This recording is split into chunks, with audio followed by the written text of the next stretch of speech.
Once upon a time, in a quiet village of Nuru, a strange woman arrived. Her name was Zara. She wore a long black cloak and carried a wooden staff. No one knew where she came from, but they noticed something different about her. Her eyes were bright like the moon, and her hair was as dark as the night sky. The villagers whispered about her, wondering if she was a witch or a lost traveler. One day, Zara tried to buy bread from the bakery, but the baker's wife, Amina, pulled her children closer and whispered, "Stay away from her. She brings bad luck." And other villagers nodded, and no one said anything to Zara. Even though Zara had a kind smile, they were afraid of her. After Zara's arrival, strange things began to happen in the village. The cows stopped giving milk, and the chickens stopped laying eggs. The river, which was always full of fish, became empty. The villagers grew worried and began to believe Zara had cursed their village. "It's her," they shouted. "She's the reason for our trouble." One night, the village chief, Old Kato, decided to talk to Zara. He went to her small house at the edge of the village. "Why have you come to our village?" he asked, his voice trembling. Zara looked at him with sad eyes and said, "I'm not here to harm anyone. I've come to find peace." But Kato did not believe her. He returned to the villagers and said, "We must send her away. She's the cause of the suffering." The next day, the villagers gathered in the square. They were hungry and scared. "We must protect our children," cried Amina. "We cannot let this curse continue." Everyone agreed and they decided to send Zara away. They knocked on her door and shouted, "Leave our village, witch! You are not welcome here." Zara opened the door, her face filled with tears. "Please," she begged, "I have nowhere else to go. I'm not a witch, I promise." But the villagers did not listen. They shouted louder, and Zara knew she had to leave. She packed her small bag and walked away from the village, her head bowed low. Zara walked through the dark forest, and with every step, she felt her heart growing heavier.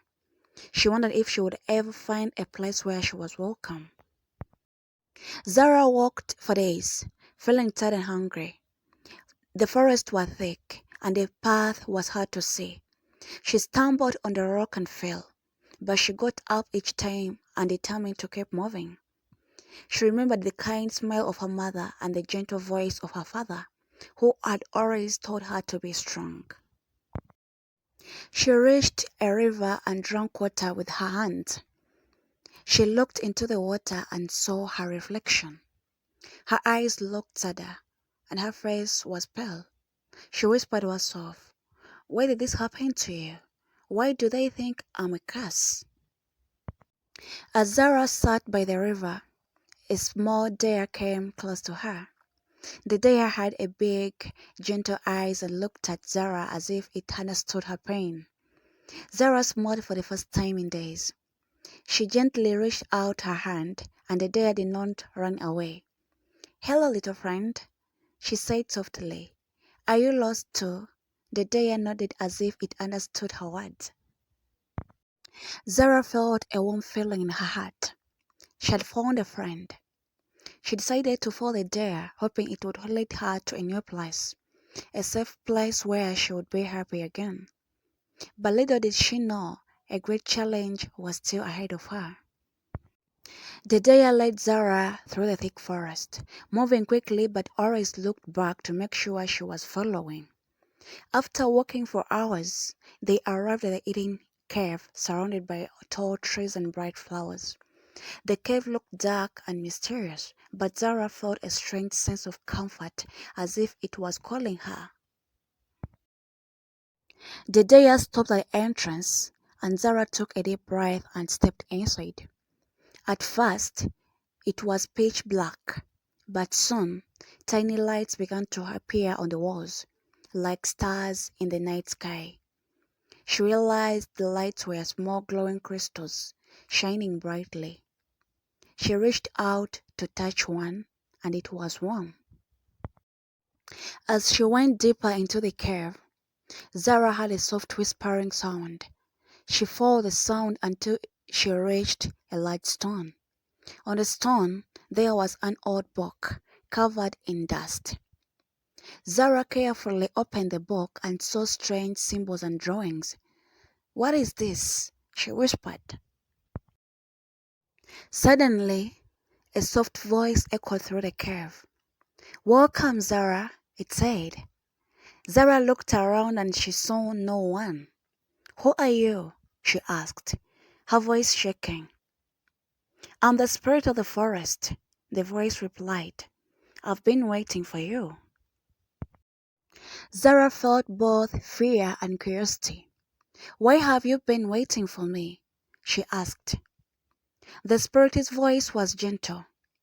"You have been misunderstood, Zara. The villagers do not know the truth. You are not a curse. You have a gift, a power within you, but it has been hidden by the dark spell." Zara's eyes widened. "A dark spell? But I don't know any magic." The spirit continued. "Long ago, someone placed a curse on you, so others would fear you, but you have the power to break it. The book you found holds the secret. Learn its way and you will find your true strength." Zara looked at the book again, and the symbols seemed to glow brighter. She felt a pull in her heart, a feeling she couldn't explain. "What must I do?" she asked the spirit. "Study the book and believe in yourself," the spirit replied. "You must learn to understand your gift. Only then you can break the curse." Zara nodded, her fear turning into determination. She sat on the stone floor and began to study the strange symbols. The more she read, the more she felt the book speaking to her heart. She learned about kindness, courage, and the power of love. She realized the book was not about magic spells, but about the magic within her. While Zara was deep in her studies, she heard a noise at the entrance of the cave. She turned around and saw a young boy, shivering in cold. His clothes were torn, and he looked scared. "Help me, please," he cried. Zara quickly went to him and wrapped her cloak around his small shoulders. "What happened?" she asked gently. "I got lost in the forest," the boy said, tears in her eyes. "I tried to find my way back home, but I couldn't. I'm so scared."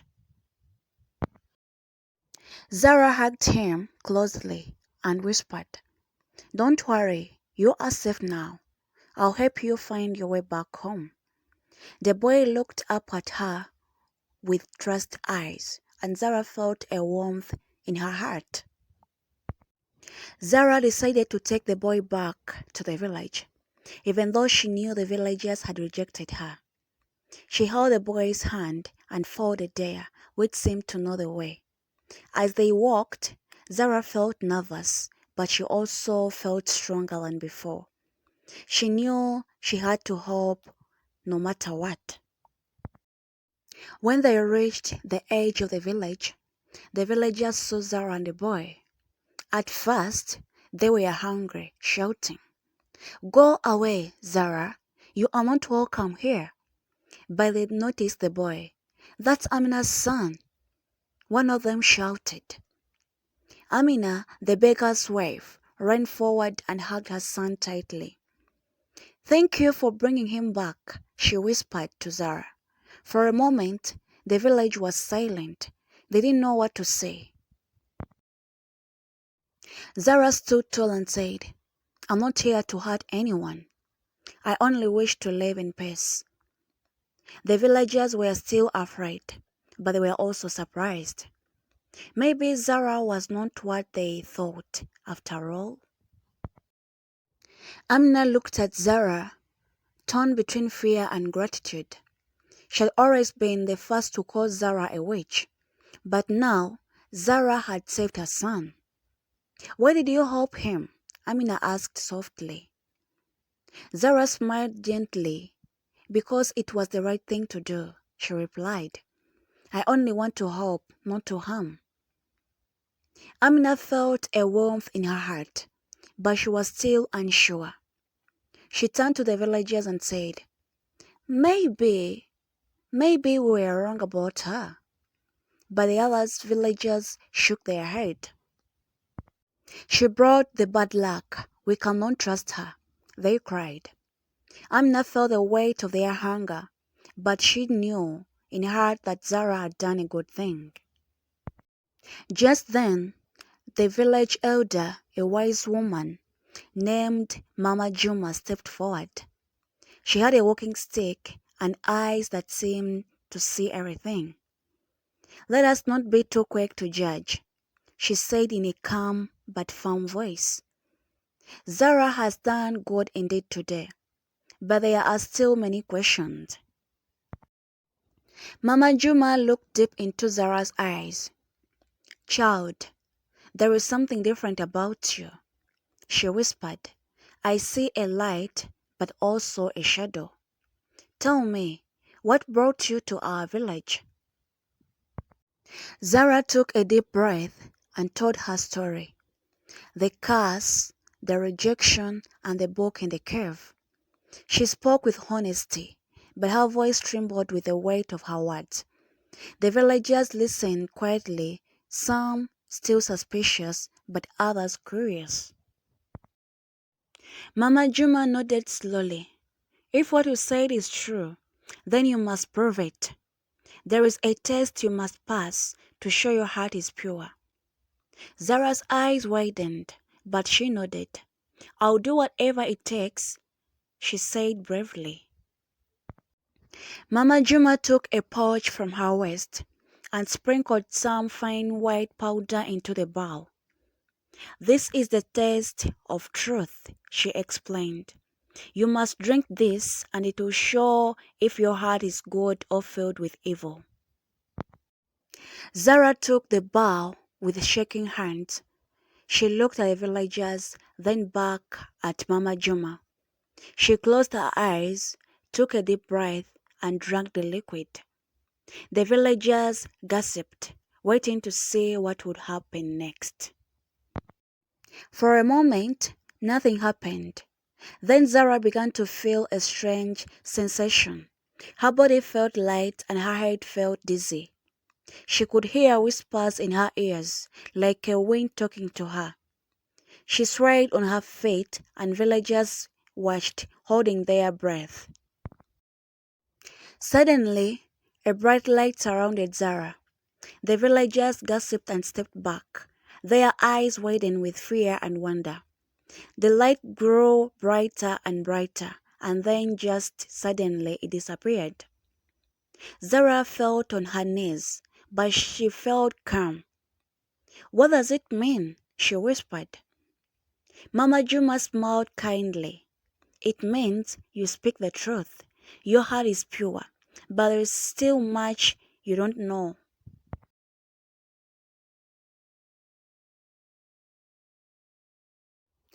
Mama Juma turned to the villagers and spoke with authority. "Zara is not our enemy. She has been cursed, but she's not the one who brought curse upon us. There is a prophecy long forgotten that speaks of a woman with a bright heart who would come to our village. She would bring both challenge and change. I believe Zara is that woman." Villagers murmured in surprise. Some nodded, while others still unsure. "What does it mean?" asked Amina. "What must we do?" Mama Juma looked at Zara. "You must continue your journey," she said softly. "You must learn to control the power within you and find the one who cast you. Only then you can lift the darkness that hangs over us all. Zara felt a new determination in her heart. I'll do it. I promise. I'll find the truth and I'll free myself from this curse. The next morning, Zara prepared to leave the village again. This time, she was not alone. Mama Juma gave her a small bag filled with herbs and a map marked with ancient symbols. This will guide you, she said, but be careful. The journey will not be easy and you will face many tests. Amina and few other villagers gave her food, water for a journey. I hope you find what you're looking for, Amina said, her voice kind and hopeful. Zara thanked them and set off once more into the forest. She felt nervous but also excited. For the first time, she had hope that she could find the answers she needed. She had friends now, even if only a few, that gave her the strength. As Zara walked deeper into the forest, the air grew colder and the trees seemed to whisper her name. She held the map tightly, following the path marked by Mama Juma. The forest was full of strange creatures, glowing birds and talking squirrels, the flowers that sang when touched. Zara felt a mix of fear and wonder. She knew the forest was enchanted, but she also knew she had to be brave. As she moved forward, she heard a voice from behind a large oak tree. "Who goes there?" it asked. Zara froze, but then she remembered the teaching from the book. "I'm Zara," she said boldly. "I seek the truth, the way to break my curse." The voice chuckled softly. "Then you've come to the right place. But are you truly ready to face the shadows of your past?" From behind the oak tree, a figure stepped forward. It was a tall woman, cloaked in a dark leaves, with eyes as green as a millard's. She carried a wooden staff that seemed to hum with energy. "I'm Nyoka, the guardian of shadows," she said in a voice that was both soft and strong. "If you seek the truth, you must answer 3 questions. Fail, you will be lost in the forest forever." Zara's heart pounded, but she nodded. "I'm ready," she said, standing tall. Nyoka smiled, but her eyes remained serious. "The first question," Nyoka began. "Who are you truly?" Zara hesitated. I'm Zara," she replied, "a woman who was cast and rejected by her village." But as she said this, she realized it wasn't the full answer.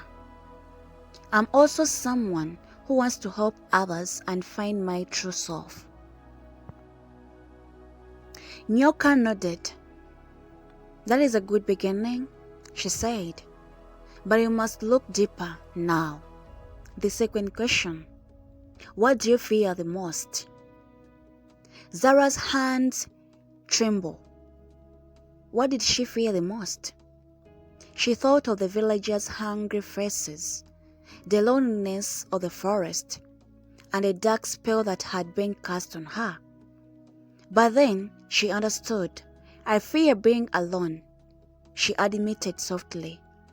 "I fear that no one will ever understand me or love me for who I am." Nyoka's eyes softened. "A true fear indeed," she said. "And now, the final question. What do you seek?" Zara did not hesitate this time. "I seek freedom from this curse. I want to find out who I am without this dark shadow over me. I want to be accepted and loved." Nyoka smiled and her staff glowed brighter. "You have answered truly. You have faced your fears, Zara. But remember, the answers are only the beginning of your journey." Nyoka raised her staff and a bright light filled the forest. Zara covered her eyes, and when she opened them, She saw two paths before her. One was bright and gold, and the other dark and shady. You must choose your path, Nyoka said, but be warned, both paths will test you. Zara stared at the two paths. The gold path seemed safe and warm, but the dark path seemed to call to her, whispering secrets she needed to know. She closed her eyes and listened to her heart. She felt a pull towards the dark path. I choose the path of the shadow, she said firmly. Nyoka nodded approvingly.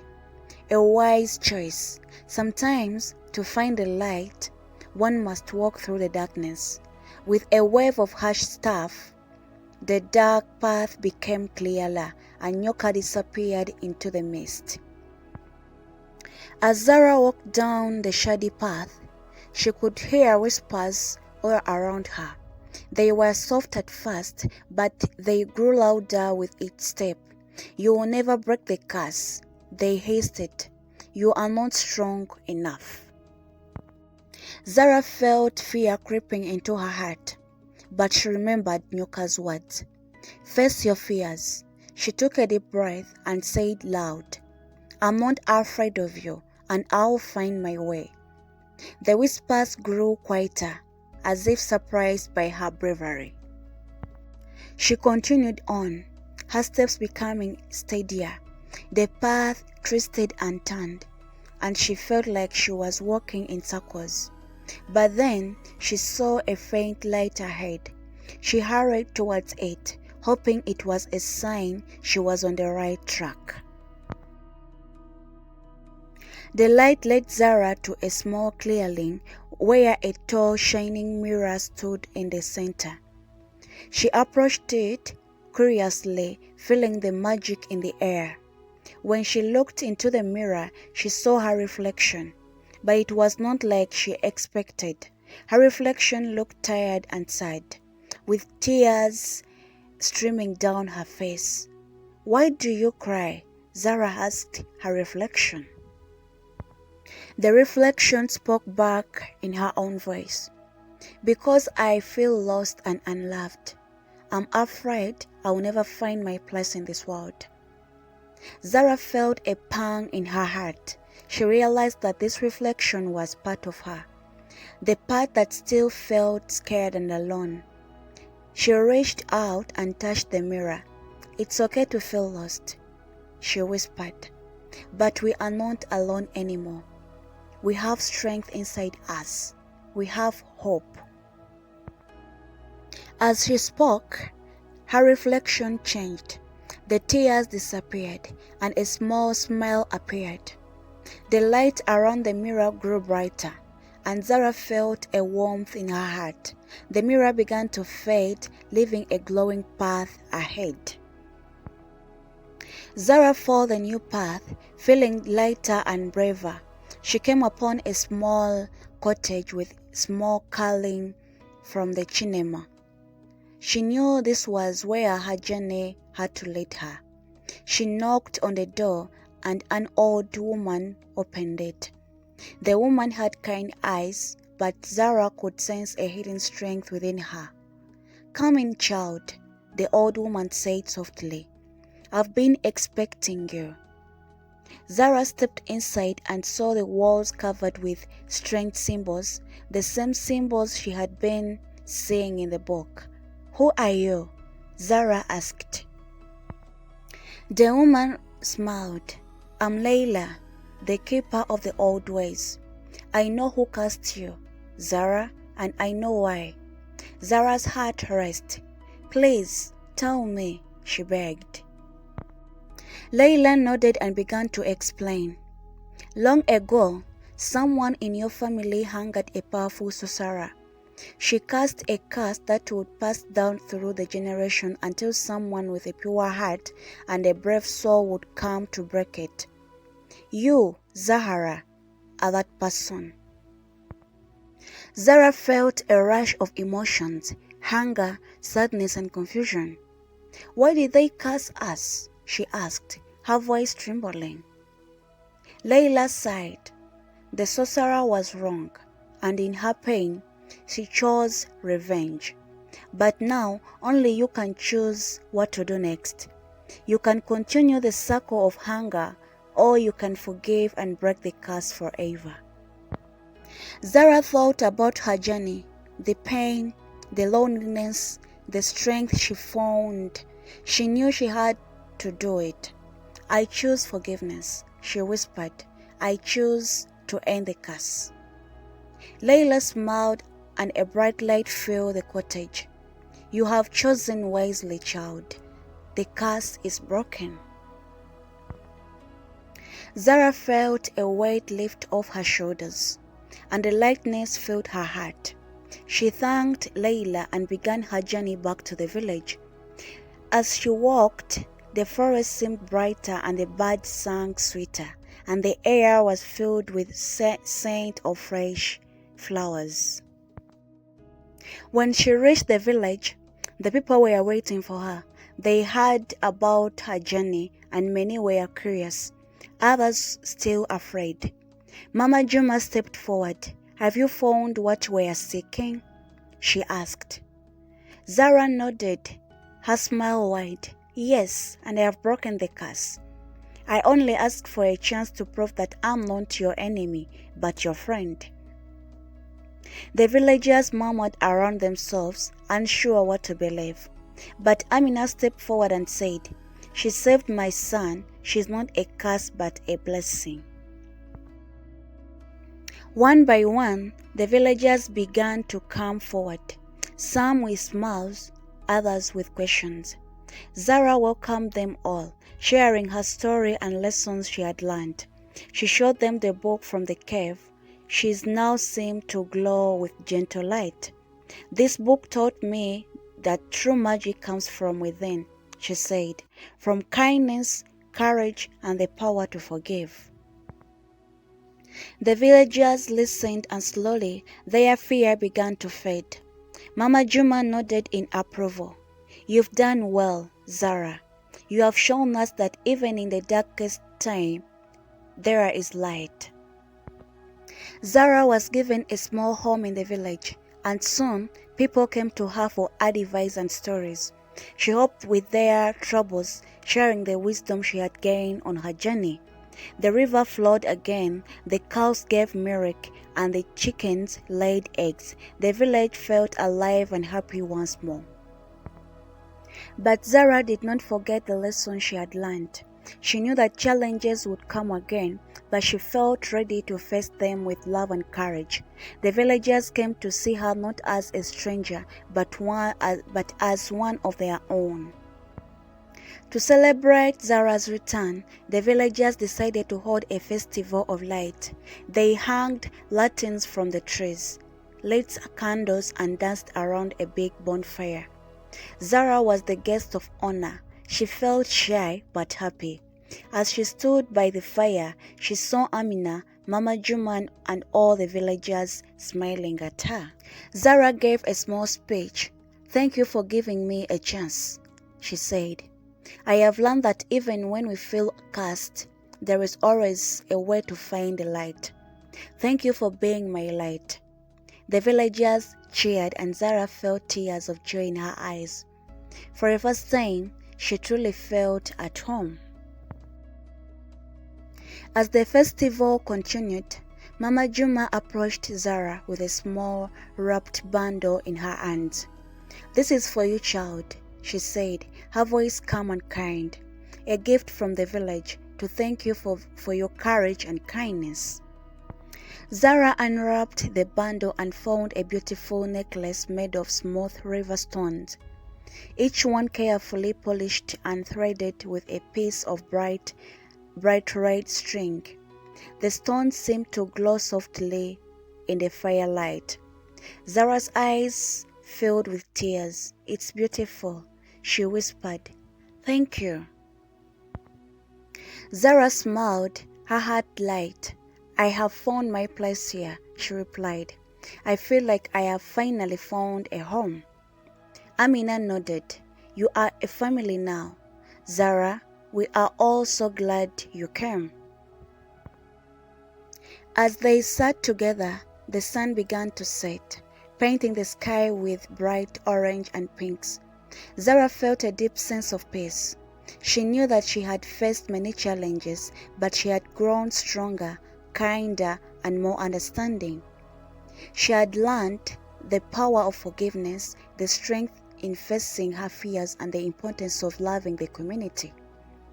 As the stars appeared in the sky, Zara whispered to herself, "I'm outcast, I'm blessed." And in that moment, Zara knew that her story was just beginning, filled with endless possibilities and a future as bright as the stars above. The days that followed were filled with joy and peace. Zara became an important part of the village.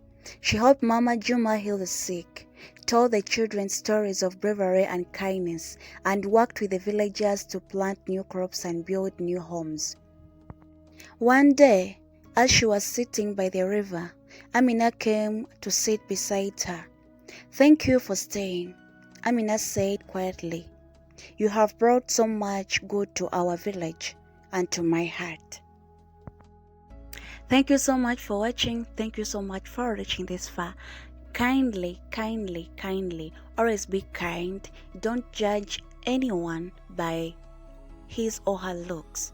Don't judge before you discover the truth or anything that you're curious about.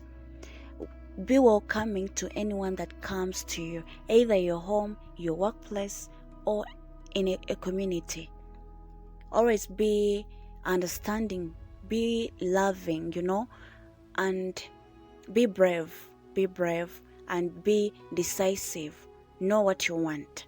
Be determined to face any challenge that comes your way, as long as you know what you're going to do is right. This character has showed us to be brave and fight for what fully ours. So leave something in the comment section. Subscribe if you've not yet subscribed to this channel, and please don't forget the notification bell, and leave something in the comment section. Like this video, share it, so that a friend and a friend and a friend can hear or listen to this lovely story. So this is the end of it, and bye bye. See you in my next video, and I believe that you've liked it and you've learned something out of it.